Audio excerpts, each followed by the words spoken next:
time once again to slip into your camo, grab your bow, and join us out in the field for another episode of the Up North Journal, presented by PSE Archery. The Up North Journal crew is knocked and ready to rock for another exciting adventure. So let's step outside and hit the trail. This episode of the Up North Journal podcast is brought to you by PSE Archery, Yamaha Outboards, Better the Hunt, EZ Kut, Packer Max, Deer Camp Coffee, Buck Baits, JPO Game Calls, Limwalker Game Calls, Wild Seasoning, Total Peep, Sunrise Archery, Scent Lock, and Scent Blocker. Welcome back to another episode of the Up North Journal, everybody. Host Mike Adams sitting in the cabin. Got some thunderstorms rolling through the area, a little lightning popping. We have got our, well, as far as I know, our first spring storm of the year coming through, and yeah, got lightning and thunder and rain, and hopefully we don't see you later. Somebody had to say it. Somebody had to say it tonight, right? But you know what? It just means things are happening. I don't know if you noticed, but the grass is starting to turn green. Yeah, mine's turning green underneath the water that's in the backyard. Right? I think I've got a lake going on back here. I know. So let's get right with this and let's get to it and help. Let's give a shout out to our supporters. There you go. Starting off with Buck Baits. I tell you what, it is that time of year, folks. If you're starting to think about, getting down to the brick and mortar store down at Deer Camp, check out the section for Buck Baits. And if you use the promo code UNJ20 off the website, buckbaits.com, you'll get 20% off. So get over there. Big shout out to and prayers, thankfully, to Lincoln Roan over at Packer Max. They had an issue with one of their vehicles. Luckily, everybody was safe. But if you want to give Lincoln Roan a call now and get $25 off your order, use the promo code UNJ25 at packermax.com. $25. Yes, $25. Otherwise, Danny's paying the rest of that. Right? JPO game calls. It's that time of year. We got turkey calls coming. We got, if you're out yote hunting, give JPO game calls a look over at jpogamecalls.com. Use the promo code UNJ10. You'll get 10% off order. Big shout out to the Island Armory. That's right. Newest supporter of Up North Journal, and they cost me some money. If you use the promo code UNJ10, you'll get 10% off your order at theislandarmory.com. Go check their website out. It's changing all the time, and if you don't see something you're thinking about, give them a call, because they can go do some digging and see if they can't dig one up for you, whatever you're looking for. Did you use the UNJ promo code? I did. Got your 10% off? I did. Okay. And I called them last night and got some great information. There you go. So they are helping us out tremendously. And Deer Camp. What are we drinking tonight? The Lucky Huntsman again. The Lucky Huntsman. That's right. It's March. No? No, wait. I'm trying to think. No. It's Wallhanger. Oh, it's Wallhanger. Okay. Yep. I tell you what, folks. Go try their coffee. DeerCampCoffee.com. UNJ10. Get you 10% off your order. While you're getting a bag of something, make sure you get a bag of Up North Journal. That's right. Our own coffee, our own medium roast. Get some. Enjoy it with us while you're watching the show. There you go. It's all good stuff. Got mine right here. That's right. So, how's things going? It is going fast and furious all of a sudden. Yeah. But you know what? Everything's going wait. We got to give a big shout out. FM 123 up in Newberry. We can no longer use that camera. For whatever reason, it's missing in action, it's telling us. Maybe next week, I don't know what's going on. We'll see what we can find out. But a big shout out to them for carrying the show. Yeah, absolutely. So how you been? Doing good? Oh, man. Busy.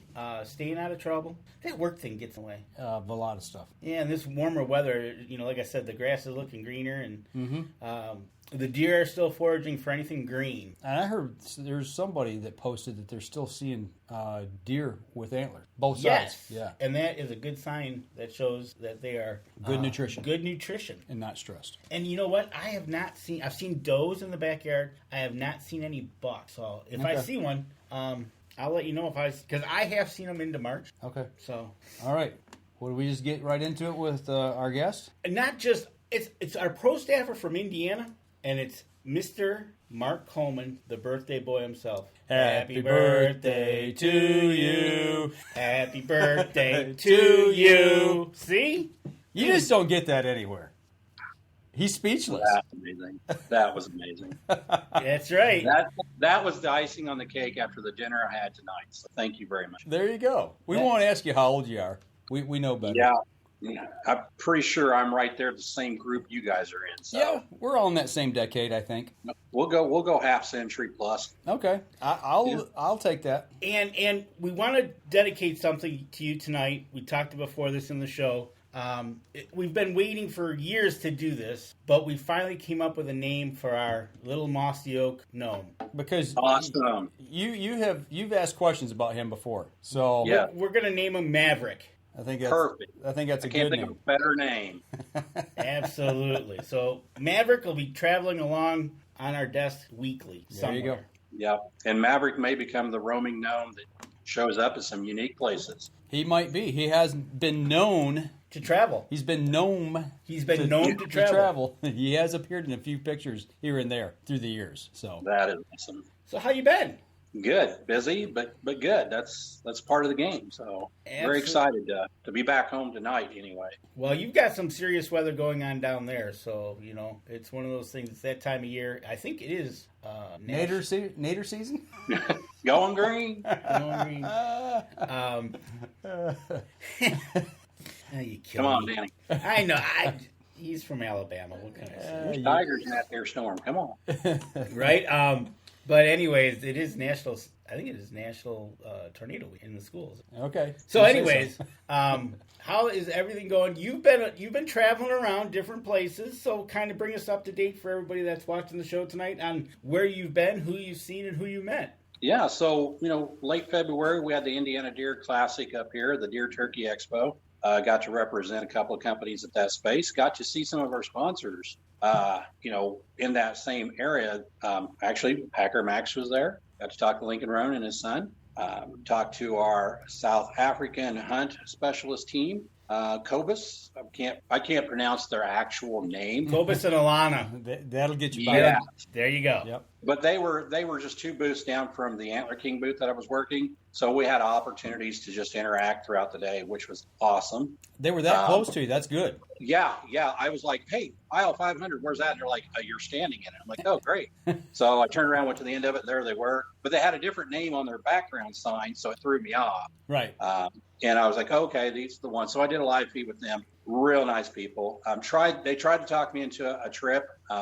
A former EZ Kut employee or former EZ Kut brand specialist tried to talk me into going with him this September because he has one more space on his group to go. Okay. Timing's not perfect for me with my other job, so not going to be able to go there. But he's been there once, so he knows it's kind of the lay of the land, which is kind of cool. If you're ever interested in going on a trip to South Africa, he could hook you up. Absolutely. Through this company. Just absolutely great people. He speaks highly of them. I got to meet a lot of unique people at the Indiana Deer Turkey Expo. After that event, I did work with EZ Kut for a little while we were there. It was nice to talk to Scott Bass, the owner.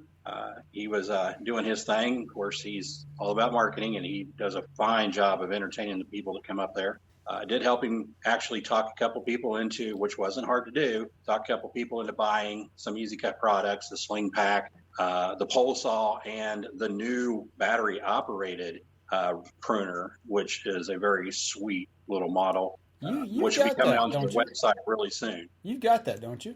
I do have that. I thought I saw pictures with it in your hand, and basically you were chopping everything down to ground level that you could get your hands on. Yes, and there's some products that when you buy them, they work like you think they're going to, and then there's some that do a lot better, and that's when you know it's a keeper, and that is actually the name of that product is Keeper. So it kind of works hand in hand. Nice. But yeah. But no, then I went back, helped out Antler King for a while, got to meet Dustin Huff, who has the #2 in the world typical deer that he killed last year. Monster deer. He was just 2 booths down from us, so I got to stare at that all day long, which was kind of nice. Came home, rested for a few days, and then we turned around last Thursday, and we drove from Indiana to Iowa, 463 miles to Winterset, Iowa, to meet the holders of Raised Hunting, Raised Outdoors, and Raised Full Draw for a Spring Thunder Turkey Seminar and silent auction to raise money for the youth to go to camp. Danny, I'm sure, bid on some things and won. I bid on some things and won. Great donations were made. We ended up raising over $4,500 that night at the silent auction for the youth, which made us feel pretty good. That sounds like a great night. Yeah, and we were entertained by David Holder in his turkey calls and his ability to set up a blind, a pop-up blind in less than 30 seconds. Amazing. Did you learn anything new that you could take with you in the woods at the turkey seminar? The one thing I had to take away from that I kind of knew, but I didn't really think too much about, was if you're hunting from a blind, David did a great demonstration of what you should wear in the blind. He picked one of the guys, Dusty, out of the crowd, who was wearing a white sweatshirt, and said, come in here and sit in the blind with me. And David put on his black sweatshirt and his black face mask. David disappeared completely. I mean, at 30 feet, I couldn't even see David in the blind. But you could sure pick out the other guy in the white sweatshirt. Mm-hmm. And it just gave you that perspective of what the deer or the turkey look at and how easy it is to see movement if you're not wearing something that matches the background in that blind or letting any light in that background. It gets hot in the blind, so you want to be careful where you let light in because it will silhouette you. I just thought that was a great example of something to be cautious of. That you can just, you can give up a good hunt and not realize it because of the way you set up your blind. It brings up a great point. So let's chase a rabbit here for a second. I use a lot of double bull blinds when I'm, running and gunning, or bow hunting or whatever. I've got two of them. So Danny, last year, year before last, when you bought some mossy oak gear that was like almost completely all black. Yep, I bought the.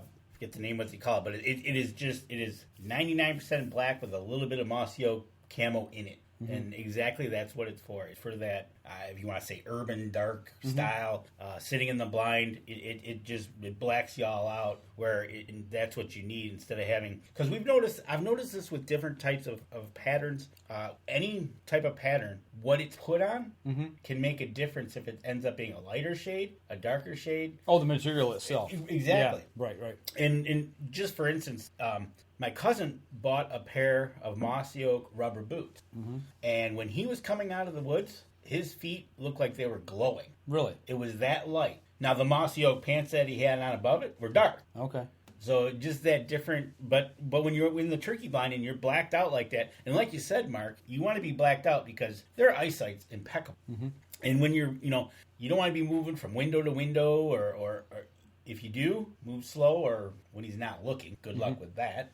But yeah, so no, I bought that especially for turkey. Okay. Yeah. So I guess the other thing, if there was a second thing that I learned that I kind of knew from last year's experience, is David Holder and his team are very passionate about where your shot placement is on a turkey when it comes to using archery equipment. And they call it the shiny spot.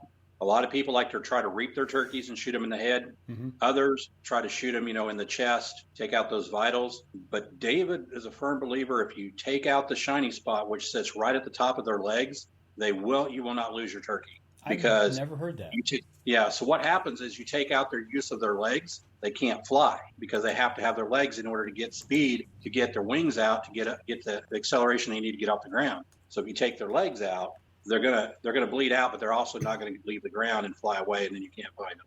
Never heard great. Yeah, it's a great idea. The shiny spot actually shows up just under the fan of the wing, and you can see this little strip of shininess, and that's the spot you want to aim at, and it'll take those legs out. And if they can't get their balance on those legs, they can't get off the ground. Danny's and then like, he's scanning right. He's scanning right now, trying to find a picture of a bird from the side. Yeah. What about that one right there?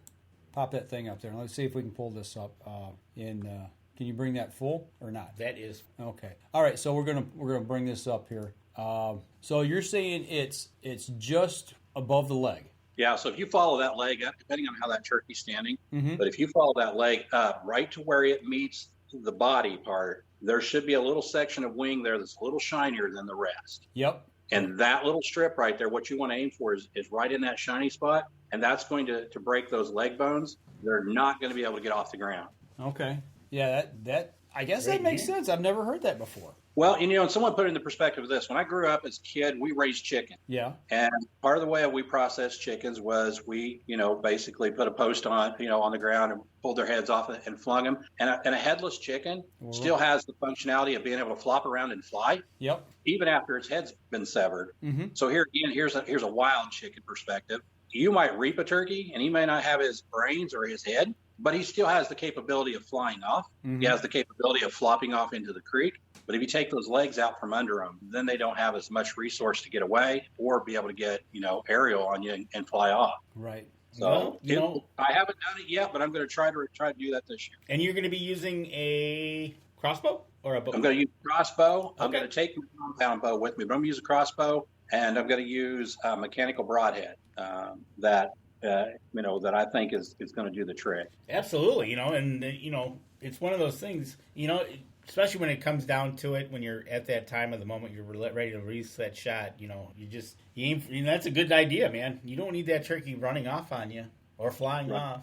And that's a pretty easy target to hit, when it's sitting there broadside at you. So right, and then you got to pick your points as far as if they're not broadside, then you're going to choose that one spot where you can shoot them that's going to take out their vitals. Mm-hmm. We don't want a bird to suffer anyway, so you just want to be able to make that kill as quick as you can. Mm-hmm. But if the opportunity is not there to shoot them in the shiny spot, pick that shot that's going to take it through those vitals, harvest that bird. But most of the time we have a chance, we will take that shot right at the side, hit that shiny spot. David's record is, I think, 100%. He has never lost a turkey after he shot it in the shiny spot. Shoot him in the shiny spot. Yeah, that's what he does. So that was kind of a good takeaway. I was surprised, but he puts on a good seminar. It was free. The whole thing was free. We had to limit the audience to 150 because of the building capacity, and we almost reached 150. The weather was horrible that day, snowing, sleet, stuff. But we still had over 100 people show up, and we had Drew Hoffman was the entertainment at the end of the evening. He sang a few songs. We gave away a 50-50 drawing, so someone got to take home half the pot and raised a full draw at the other part of that. It was just a real good evening for everybody. We had a really good time. You gotta like nights like that. That makes for a good ending of a week for sure. I tell you what, we're bumping up here against our first break, so let's take our first break. We'll step outside, take care of some business real quick, and we'll come back and we'll continue the conversation. PSE Archery has reinvented the way you buy bows. From now on, you can make the most educated decision possible by basing your bow choice specifically on your shooting needs and goals. All you need to do is ask yourself, what kind of shooter am I? What do I want to achieve? PSE will help find the right category for you. So, what kind of shooter are you? Find out at psearchery.com.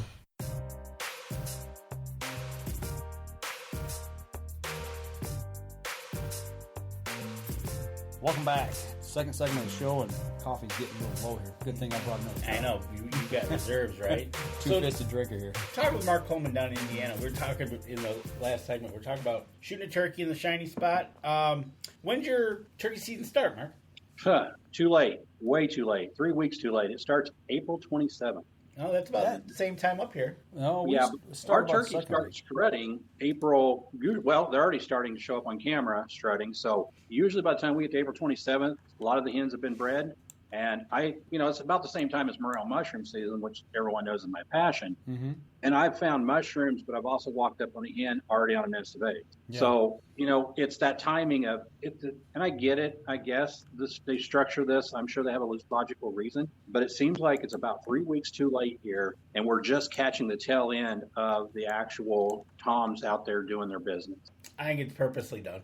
They allow them to get bred and get those on, and then they let the hunters at them. Yeah, I think. Yeah, I agree. I think it's perpetuation of the flock to make sure that there's plenty of chicks to be born. Because what is the success rate of a hen having 13 chicks and all of them surviving? Maybe one or two will, with all the predators are in the space. Well, and you got to worry about the weather too. I mean, you get a wet spring, that's not good for them either. No. Right. If you get a cold spring, it slows it down. So, like we were talking about, so you've got birds on camera. They're already strutting. So you've got your game plan in motion, and you'll be going down there where you're at. Is it a draw? Is it an over-the-counter type system? How's it work for you guys? Yeah, it's over the counter. We have a spring turkey season and a fall turkey season. And in the spring, you can shoot a tom. In the fall, you can shoot either sex. But typically, most people are focused on deer. So, when it comes to fall time, so we just jump back to hunting turkeys in the spring.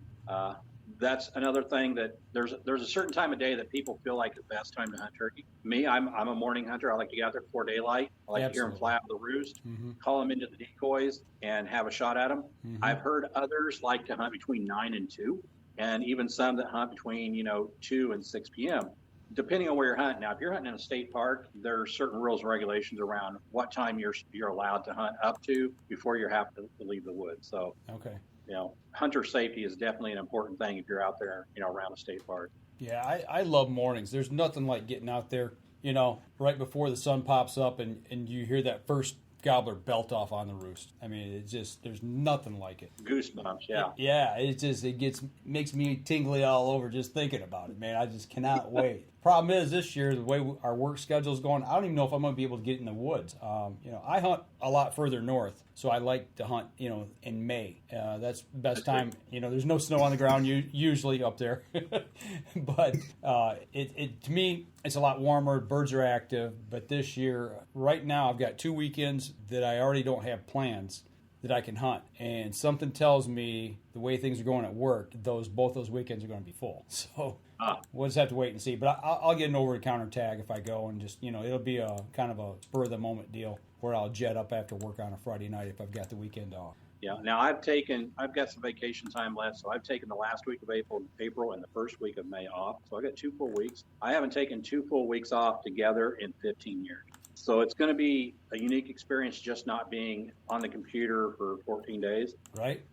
But I used to just take a couple days off and go turkey hunt and then mushroom hunt. But now I'm going to have this full 2 weeks, and I don't know. I may love it. I may hate it. I don't know.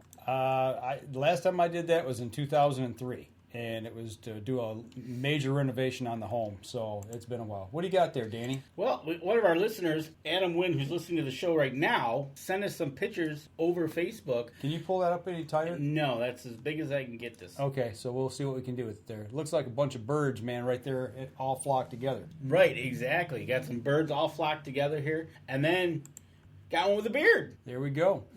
Looks like he's got them pinned down. He knows where they're at, so... he ought to be able to get out there on the opening morning whenever he can get out. And of course, if he sees the girls, he'll be strutting his stuff. There you go. So that begs a question. Yeah. How do you guys?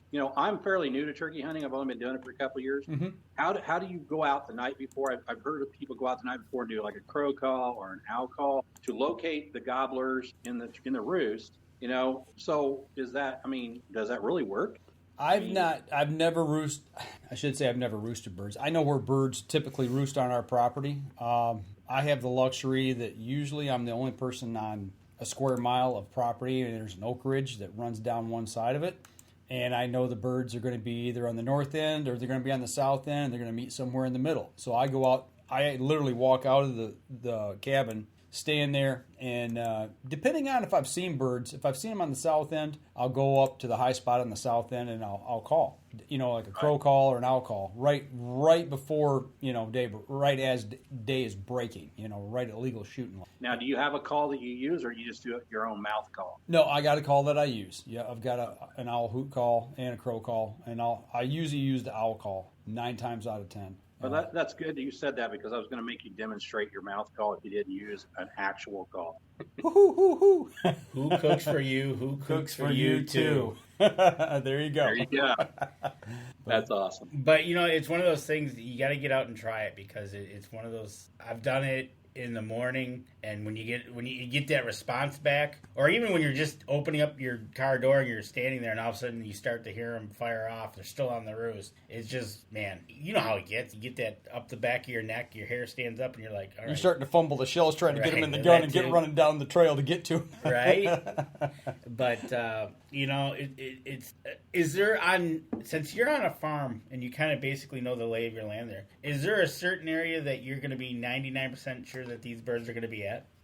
I will say, thankfully, I will give credit to the trail camera, that the trail camera has given me ideas of exactly where the birds are at different points on the property, different times of the year. The turkeys have pretty much disappeared for the last 3 weeks. I haven't had turkey on trail camera, and I've got 11 of them on 60 acres, and I haven't seen a turkey on any of them yet. But it does give it away a little bit about where they're at on the ridge line, where they're roosting. Mm-hmm. And I'll go in, and And I guess a good question is, do turkeys ever change their roosting pattern? Oh, yeah.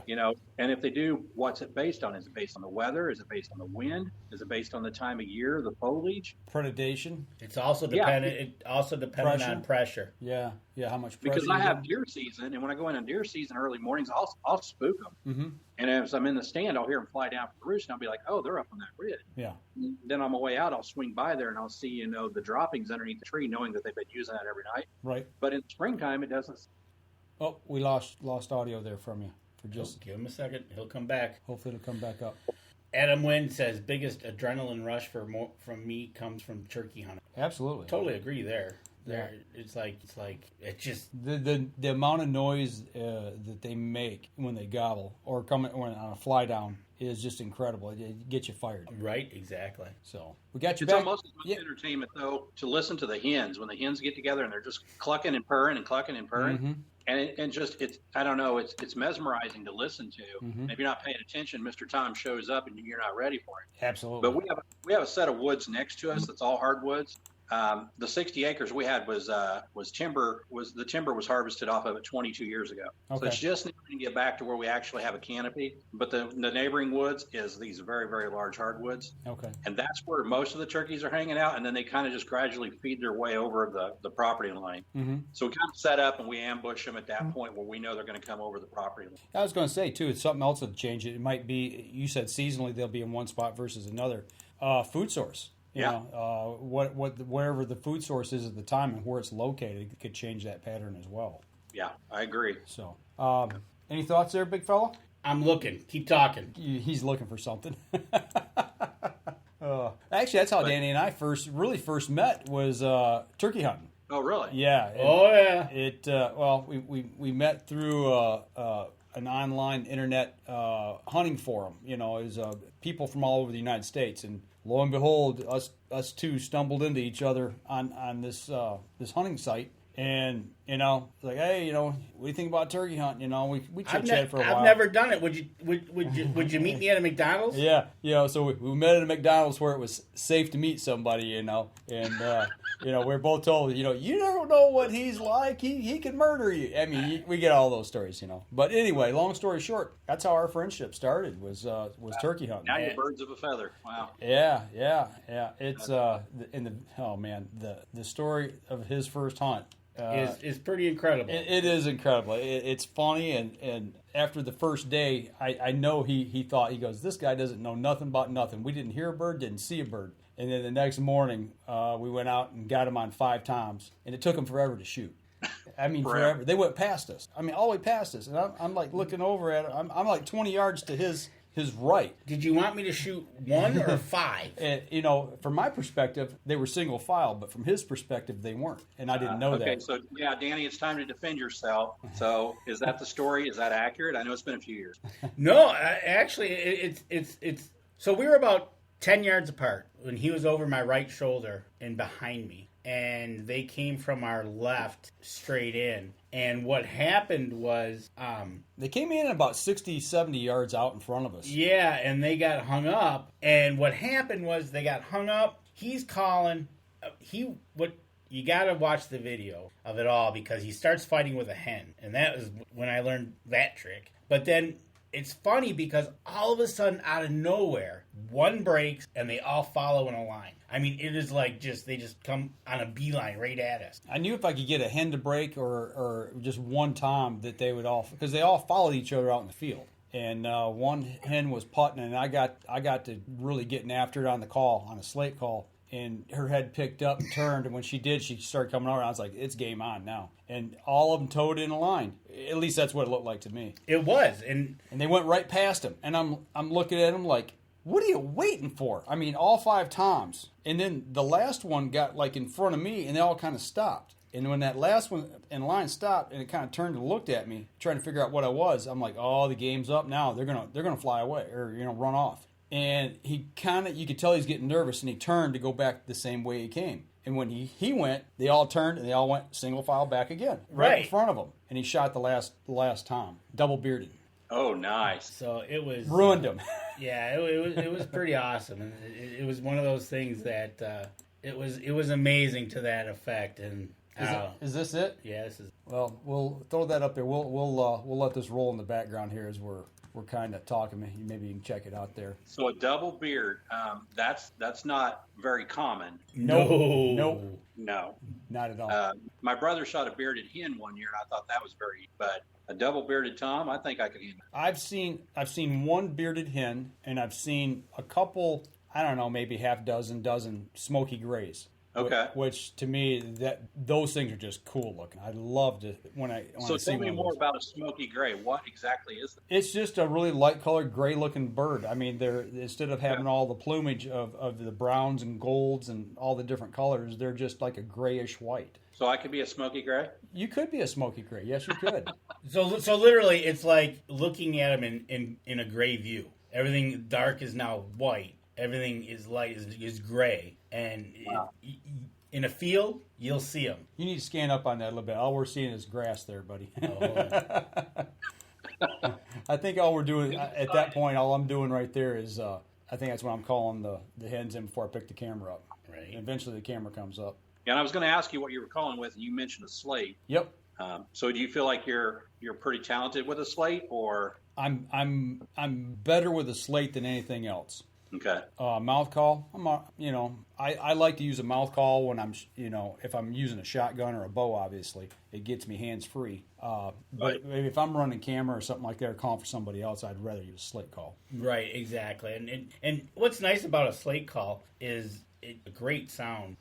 Unfortunately, unless you have an acrylic strike, if it gets wet, you're a little bit out of luck. But having that mouth call as a backup is when you get them close and you go to the mouth call, it's less movement. You can be in position if you're out and about, if you're not in a blind. Even if you're in a blind, you got to hold that. We talked about this before, about the movement being down. Having that, being able to do it. Can you do a mouth call? I cannot do a mouth call very well. I think I can, but all I'm doing is annoying the neighbor. Do it in the car when you're going to and from work. Yeah, that'd work. Yeah, that's how I learned. And just keep practicing. So, is there a word phrase that you guys use, like chuck, chuck, chuck, or anything like that? Yeah, that's pretty much it. Yeah, chuck, chirp. There's 4 of them, 4 basic ones that I'm trying to remember off the top of my head, and then you just practice those. First thing you do, make sure it fits your mouth. My mouth is on the smaller side. So I get the small framed ones. Yep. There's 2 sizes, a regular frame and a small frame. I have to use a small frame too. And Mike and I both have to use a small frame, and it fits better to the roof of your mouth. And just a couple of weeks or a few hours of just putting it in your mouth and putting around in your mouth, just getting it used to it being in your mouth, start there. Because if you go trying after... Okay, so... trim them down a bit or what? So on the small framed mouth calls, I don't have to trim them. Okay. If it's a larger frame, I can trim the tape off the back to get it to where it needs to be, but still the aluminum U in the frame is still just a tad bigger. So I like the small frames myself, and then that way it just fits my roof of my mouth like it does Mike's better. So, and then it's just a matter of figuring out, getting it in your mouth, getting used to that feeling, trying to blow through it, getting your tongue on the back of the mouth call, trying to get air going across the reeds, just getting a sound. If you get a sound, you're on your way. And it'll feel funny sometimes. Might feel ticklish, but you just get used to it. And then you start with, like we talked about, like chirp, and then, a chuck.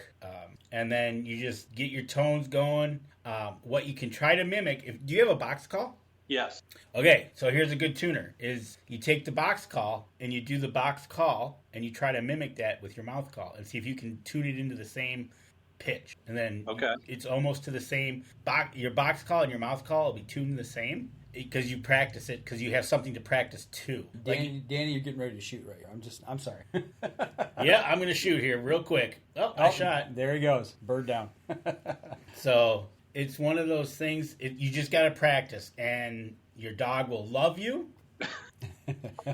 I'm sure the missus will enjoy you. For a short time. And in the vehicle, to and from work, I get it. Well, actually, I do it in the house just to annoy my dogs, not going to lie. Well, the box call, I definitely would want to be sitting somewhere, not trying to drive and do a box call and a mouth call at the same time. Now, I have to ask the question. Do you guys know what a wobbler gobbler is? Yes.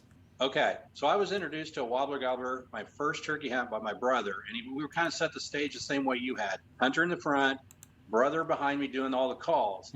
And I wasn't prepared for him to use the Wobbler Gobbler, and I just about came out of that woods. That thing was so loud. And I was used to just chirps and cluck, and all of a sudden he went into the and that just, I didn't know if I was getting attacked by turkey or what. It just, wow, it rocked my world. Yeah, that's funny. And then I got to laughing. I couldn't quit laughing. And then he got to laughing. Yeah, that's probably why we didn't see much on turkeys that day. That's good stuff. But that's what hunting's about, It's a memory, whether you get a bird or not. I mean, it's those little things like that you can, tuck back and file back, and you reach back every now and then and laugh about it. Or sometimes you cry about it because you missed or whatever. and if you're calling, excuse me, if you're calling and you're not having any luck, try to change the pitch of the call. Okay. Because you'll have different pitches of hens. Can you call too often? You can. Sometimes you can overcall. Most of the time, I know on public land, I've been out there listening to guys call like the Energizer Bunny. Yeah. And you can overcall. It is like literally every 5 minutes just running a call. And he was like, I was about ready to walk out to him and smack him. Because the turkeys actually came into my field off of his field. I think they snuck behind him. Yeah, well, it's not natural. It's not, and it's like, and he wouldn't stop. And though at that point, you can either just do it really soft, or depending on the weather too. If it's windy, you got to be a little bit louder to get that call out there, or a little soft call if it's nice and calm morning. But you can also just watch the birds. If you're not seeing any birds or hearing any birds, every once in a while is a good. I don't like to overcall because they learn. Mm-hmm. Denny Steiner's on. He says that most of the time he has good luck with slate call. Yeah, I love a good slate call. There's nothing like it. I can do so much more. I mean, I can purr, I can cluck.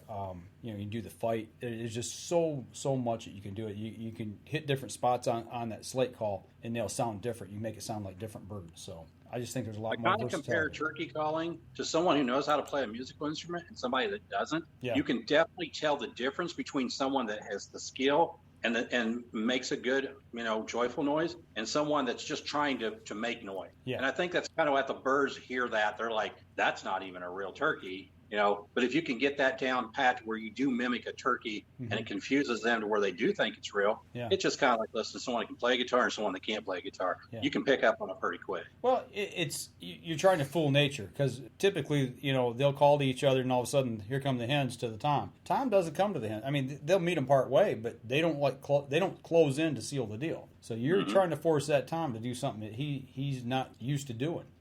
That's why I don't like using decoys. If I do, I put them behind me and off to my left, my gun side. I'll put them behind me so that bird, because they'll stop in short 50, 60 yards, and if I can put them 20, 30 yards behind me and they see them, they're going to come in a little bit closer. But because if they're not moving, they're like, well, wait a minute, why isn't she coming to me? That's why I just don't like using them. Well, and a technique with that I've learned as well was, if you're going to put your decoys out in front of you, face them towards you, because if the turkey's coming from the other side of the field, he sees these birds leaving the field. Right. He wants to get closer or get around in front of them. Yep. So exactly. If not, they're going to try to get around and get behind them. So get them facing towards you if you can. Yeah, I just don't like you. I'd rather have that tom come in and look for that hen and keep searching for him, wondering, well, it sounded like they were right here, but, maybe they've walked off, And then if you've got that mouth call and you've got the gun up and he's at that 50, 60, 70 yard and he's just kind of hung up, and you give just a little soft cluck,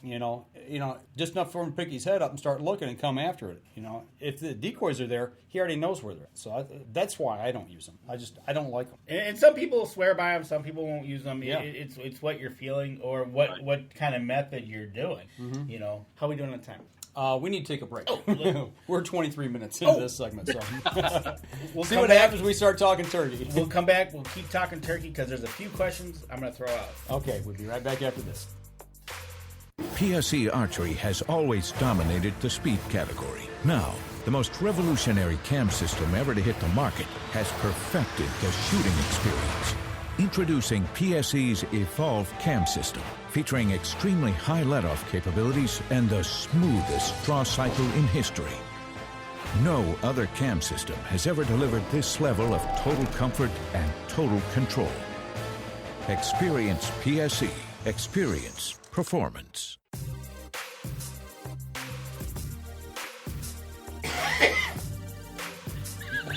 You all right? I'm all right. I'm making it. Should I edit that out? No.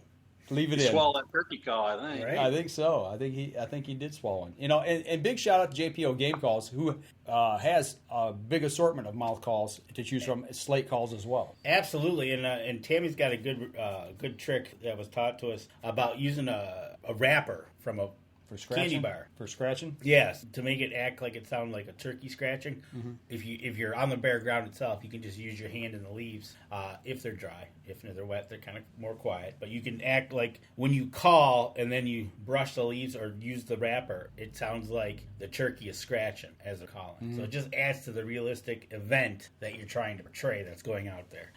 Before we went to break, it was funny that Mike said that sometimes those birds will get hung up at 60, 70 yards, like the video we had, that's what happened. Now, there's a big thing out in the turkey world right now, is what is an ethical shot? Oh, yeah. I seen a question. It's funny we brought this up today that, somebody said, why are these people shooting 60 and 70 yards, 80 yards at a turkey? Because they're capable and they practice. Bingo. Now, Mark, what's your comfortable range of shooting? Well, since I'm an archery-only hunter, my distance is I want them 20 yards or less. I would prefer 10 to 12 yards is where I'm most comfortable shooting when it comes to shooting a bird. But I would go out to 20 yards probably. There's a lot of factors there with wind, the incline, if it's, if we're on a level ground. But I would be comfortable out to 20 yards, especially depending on if it's Turkeyzilla, if it's like the big 40-pound bird with the 2-foot beard. I'm going to fling that arrow at him. Okay.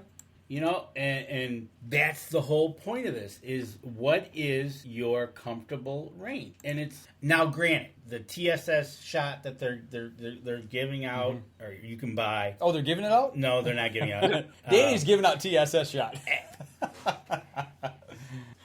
Okay, the chat's starting to light up. Everybody wants some. I know, right? The chokes. And this happened a few years ago to Drury's and everybody went crazy on the internet about why he shot a turkey at the distance, and that was exactly his answer, because I practiced it. Right. And so if you practice out to 75 yards with your load and your range and everything, by all means shoot. Now somebody said, well, that's not really calling in a turkey. Well, hold on, if that turkey was at 400 yards and made it to 70, wouldn't you be calling that turkey in? I would say so. So it's just one of those things. Whatever you're going to use, bow, crossbow, shotgun, practice your effective range and then be comfortable with it. And then these people that go off the handle because it's not whatever, their effective range, that's the whole key. It's what you practice. Yep. And we can't preach that enough. In Michigan and Indiana, between all of us, practice. Exactly. Speaking of practice, Tom Ginsel just chimed in. The Flint River chapter of the NWTF is having their annual turkey workshop Saturday, April 3rd at Williams Gun Site. One of the places I love to go shoot. We've talked about them here on the show before. From 1 o'clock to 4 o'clock, you can go over and pattern your shotgun before the seminar or after. Yep. They got a double lane there in the patterning area, which is down by the handguns. Mm-hmm. You can go down there. I think it's 25 yards. 25 or 30 yards. Yeah, to sight it. And then from 1 to 4, go on over there. I've been there the last few years. I think Tammy was with me last year. We went, and I learn something every time I go. I'm hoping Tom, I hope you're listening, but I don't remember the name of the gentleman that gives the seminar. I think it's Dan Prinz. He's a former DNR, or he's a DNR officer. He's former. He was retired. Okay. So, great guy. He's willing to talk, he's willing to listen, and he's willing to answer any questions you got. If you're a pro or you're a novice, doesn't matter. Go over. He's got something. You'll learn something, I guarantee it. Yep, you can pick up information on turkeys, but those are great seminars to get to. I'll probably go now that I know that it's there, April 3rd. So it's a week from Saturday. There you go. 1 to 4. Now, what does ammunition cost? I mean, I know ammunition has gone up in price, but how often should you practice based on cost versus reward in that situation? I mean, so what your wallet will allow. Right. I myself shoot Remington 2 3/4 shot. Obviously, you can go up to 3s, 3.5s. You can go by TSS, which is, I don't even know how much that is for 5. But you're going to have to spend a little bit of money if you're going to practice out to that range anyways. So you're going to have to, I know this day and age of ammo, I don't know how bad shotgun ammo has been hit. Well, the thing we've talked about it, I know, a dozen times on the show before, but it doesn't depend what type of. Denny Steiner says Saturday is April 2nd, so not April 3rd. Oh, so okay, so Saturday, April 2nd. Yep. Whatever that Saturday is. Thanks, Denny. Dan Prince, yep, will be the speaker. Thanks, Tom. Appreciate that. But depending on the shotgun you got, I've got two Remington 870s. One of them will shoot Remington loads, and the other one likes to patterns better with Winchester loads. I mean, it just depends on the gun and what it likes to eat. So, that's why I always say don't be stuck on a brand that you think. Get out there and what we've often suggested is if you're using a shotgun and you don't know what to use. You don't want to go buy 4 or 5 boxes of shells. Get your buddies to go, and everybody buy box shells, and everybody trade off. A couple of shells. Feed your gun what it likes to eat. I like that. Yeah.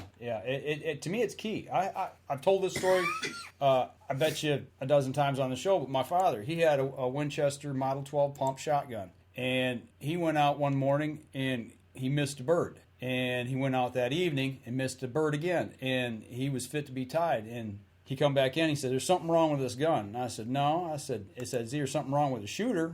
I said, "Or you're not feeding it the right ammo." And he says, "Well, what do you mean?" I said, "Did you pattern shotgun?" He says, "No, I just use these shells all the time for everything." I said, "I got 4 eggs, and I put them on a log, and we went out there, and I put a little bit of space between them. Or maybe it's 5. I can't remember. I think it's 5 because I said, I want you to shoot the center egg." And we go backed up 20, 25 yards, and he aimed right at the center egg and broke the 2 on the outside.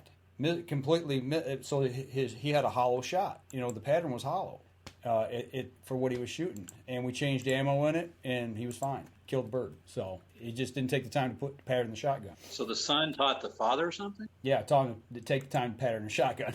Yeah, that's awesome. So, but I thought he was going to wrap that thing around a tree. I mean, he was mad. I bet, yeah.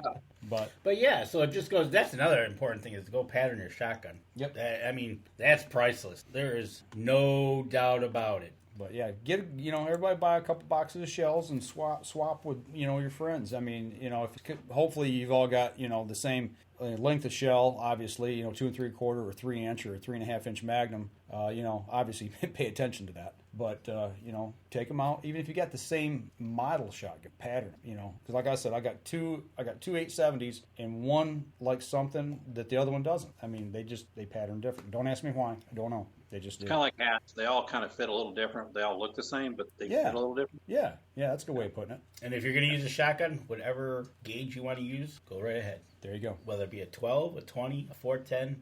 My kid had a Remington 870 Youth 20 gauge. Put a turkey choke in that thing, and we went to a turkey shoot, and he outshot everybody at that turkey shoot except for 112 gauge. I mean, and he was smoking. I mean, he took second place with a 20 gauge. It shot tight patterns. I mean, it was an attack driver. So. And you don't let go of a gun like that. Nope. Once it fits the shooter, hang on to her.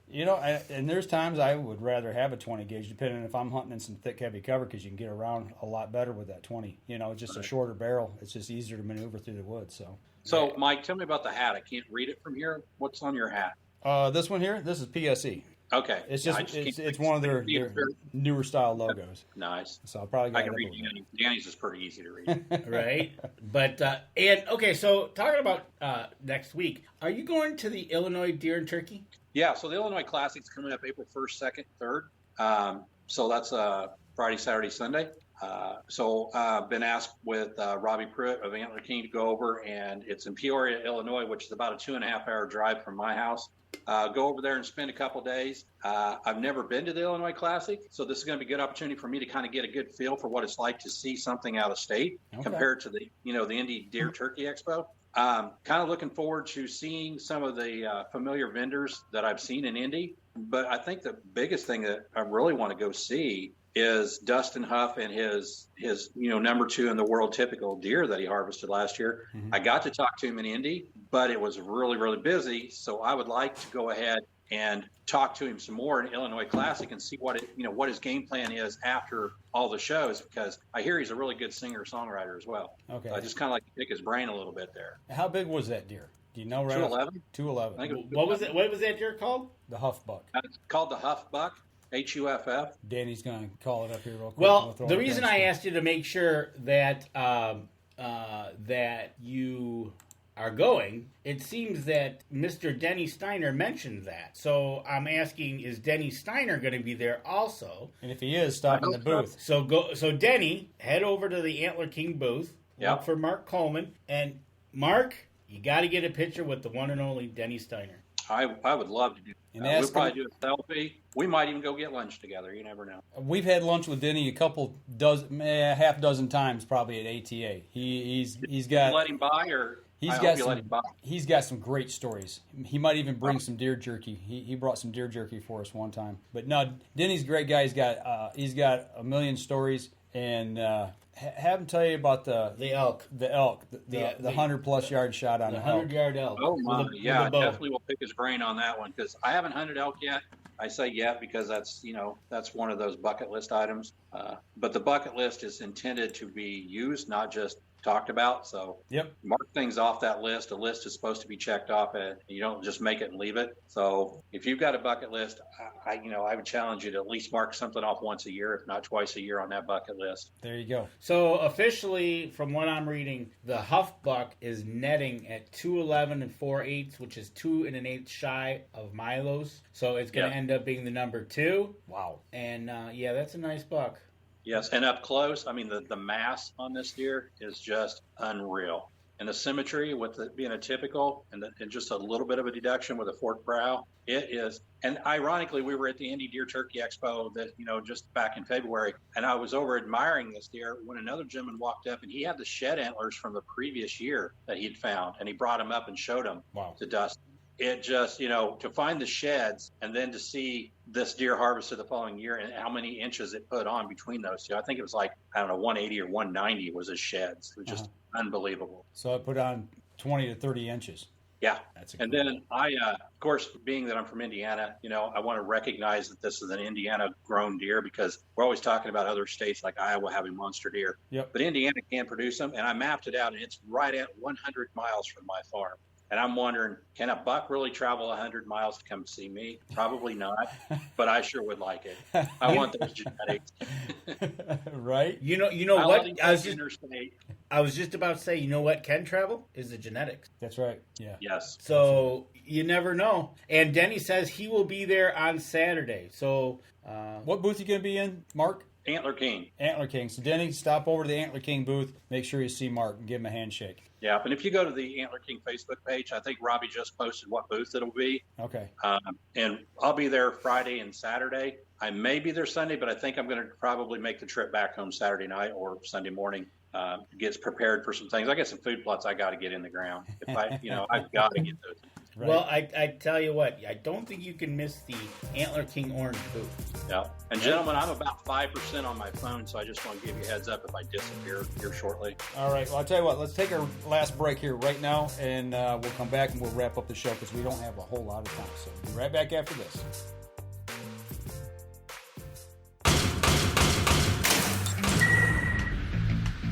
Acceleration is part of PSE's DNA.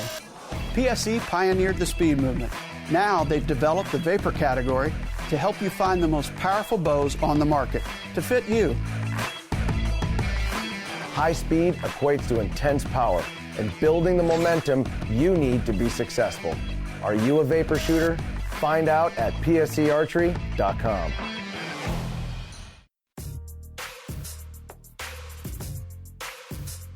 Welcome back. Last segment of the show. We're going to try to hang on here with Mark here as long as we can. His phone is dwindling down fast, but we've got about 5 to 10 minutes left. You was talking about you wanted to see how the shows compared. I will tell you from Michigan's standpoint, I've been to the Deer and Turkey in Indiana twice. And it's not even close. That show blows away anything we've got here by far.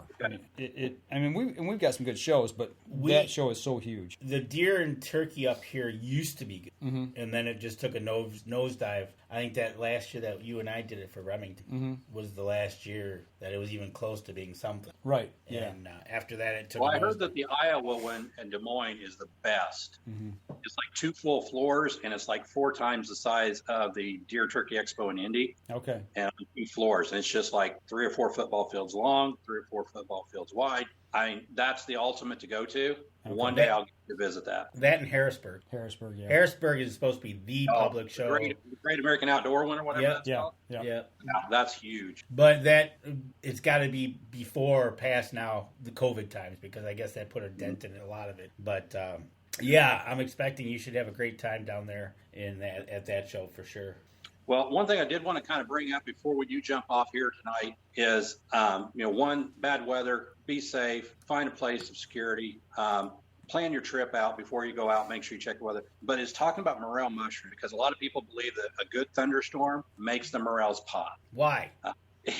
Why, I don't know. It's kind of a myth that when you have a good thunderstorm that the mushrooms just seem to pop up. I think it has a lot to do with the amount of moisture that you get during a thunderstorm, that if the ground temp's correct, it's in that 55 to 60 degree, that extra moisture just brings them up overnight. Okay. A little ground rumble from a thunderstorm, I don't know if I believe that actually makes them grow.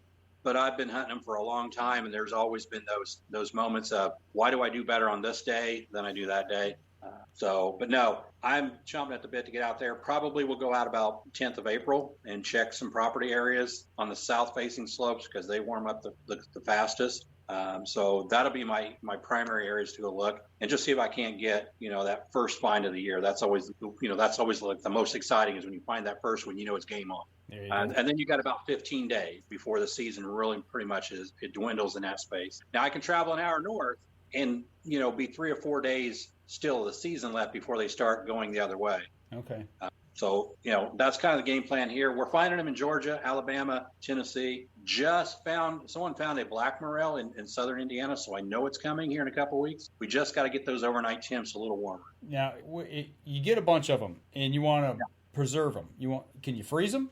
Yeah. Okay. How would I go if I pick some tonight and I had them in a bowl? What do I do to get them in the freezer? So depending on how you fix them, which there's 101 ways to fix a morel. For me, I'm going to cut them in half. I'm going to, roll them in flour, melt some butter in a pan. I'm going to fry them up. But if I'm going to freeze them, I will fry them halfway through on both sides, which if you fry them halfway through on both sides, they're done 100%. But if you fry them not 100% all the way through, but just get them a crust on either side, then put them in the freezer. Then when you pull them back out of the freezer, you put them back in the skillet and finish frying them, and they get that crispiness back to them again. Okay. Unless you have an air fryer.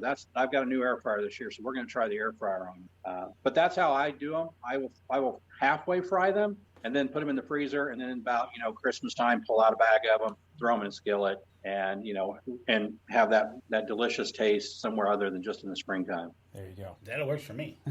Tell us when and where. Yeah, I'm hoping to come see you all sometime this summer, maybe late May, early June. You can't do it June 10th, 11th, and 12th. Unless you want to come up and walk the mountain. Unless you want to come up and walk the mountain with us. Yeah. You can attack that time. You could come up and walk the mountain, and also go venture out on the state and federal land looking for morels. Yeah. Well, I think we're going to be headed back to Iowa June 1st, 2nd, and 3rd, maybe, for the women's raised at full draw women's camp. Okay. I think I'm going to take my wife out, have her do that. I may go jump in a creek, catch some smallmouth while I'm out there or something. Well, you plan it, and we'll find something to do. It doesn't matter what it is. There's always something to do here in Michigan. Right. And we want to get down to Denny's place, too. Denny's wanting us to come down there. We're going to actually try to do a show down there, record one. And when we do, we're going to come by and pick you up and take you with us. So. Absolutely. Give me a heads up. I'll be standing outside by the road. There you go. We can do that. So make sure and treat him right when you see him down there at the show in Illinois. Yeah, right. I've already got his name written down, Denny Steiner.